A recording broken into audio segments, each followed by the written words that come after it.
Assalamu alaikum wa rahmatullah. Peace be upon all of you. I want to say that I feel the spirit here this year was much higher than last year. So I want to speak to you tonight about a very important topic that I feel is absolutely necessary that I speak about, because I would not be true to what I am feeling inside. In Russia, a group of people took hostage a school filled with children, and that resulted in the deaths of several hundred people, including around 175 children. And this atrocity, unfortunately, was done once again in the name of our religion. And I feel that we as Muslims are suffering all over because of the acts of a handful of people. And we must, in one voice, condemn and completely reject the concept of indiscriminate killing in this religion. It is neither from the religion, nor is it sanctioned by the religion in any reading of our pre-modern tradition. It is a modern phenomenon. And unfortunately, those practicing it have learned it from the nihilistic elements within Western tradition who innovated it, from Marxism and from Asian philosophies that have a concept of the kamikaze. This is not our tradition, and we must recognize that it is doing untold damage to Islam, because we cannot be so short-sighted that we do not see the eyes of history looking upon us as a community. And I feel that what happened in that school is more heinous than the destruction of the Church of the Sepulchre that occurred under the insane Fatimid ruler Al-Hakim bi-Amrillah. And we suffer the fact that that is recorded in the history books, a blemish on the Muslim peoples as long as people read history. We must reject indiscriminate violence against innocents,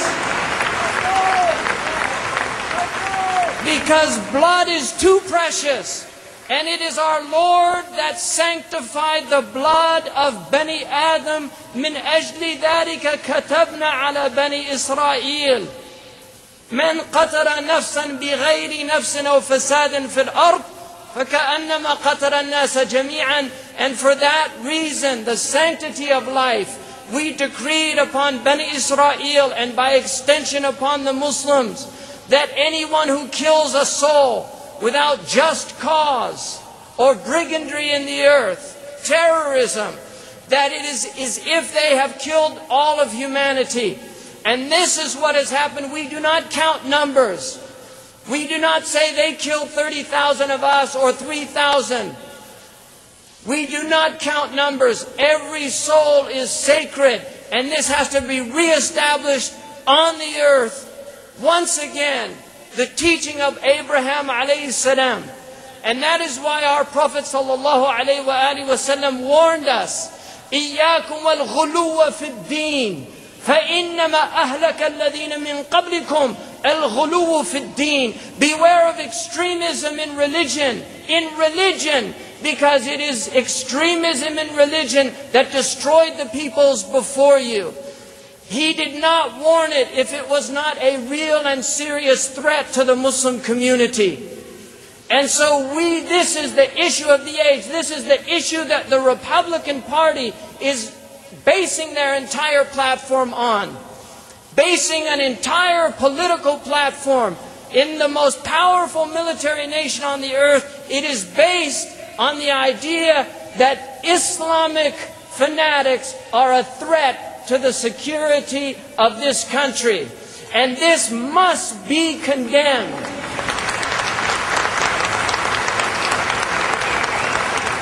We have a society now that is facing social disintegration. We have the erosion of the middle class in this country. We have homeless people. We have joblessness. We have erosion in our schools of the standards of education that were once the pride of this country, that produced the scientists who are now imported from places like India and Pakistan. This is the reality. We have an entire continent of Africa that has had over 40 million deaths by AIDS. Twice as many people as died in the Great Plague of Europe, the Black Plague. 40 million human beings. And yet there is no funding for research into this plague that is afflicting the women of Africa in great numbers, that we are looking at 100 million people that are facing death by the plague of AIDS. And yet we're spending $500 billion on a defense budget that is 9 times greater than all of the defense budgets on this planet put together. That is not right. It's against every principle upon what this country was based. And this is the second extremism that I want to talk about. I believe that this country is being hijacked by a select group of extremists themselves.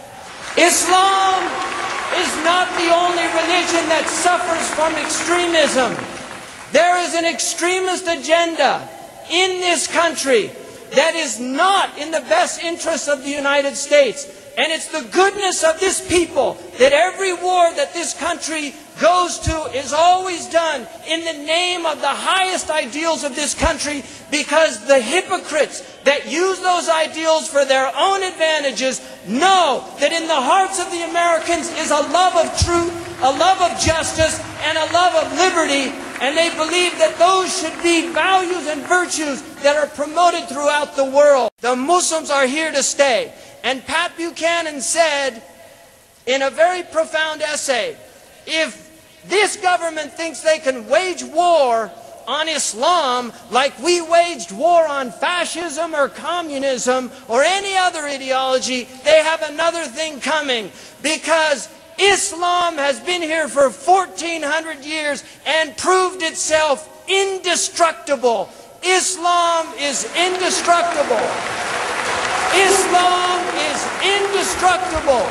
And that is what Pat Buchanan had to say. A respected Republican. Islam is indestructible. So I want all of you to recognize that this country has great ideals. These ideals are rooted in Islamic ideals, and toleration is an Islamic gift to the West. And this can be historically proven because the first edict of toleration was the Edict of Buddha. And it was done under the suzerainty of the Ottoman Empire by a Unitarian Transylvanian prince.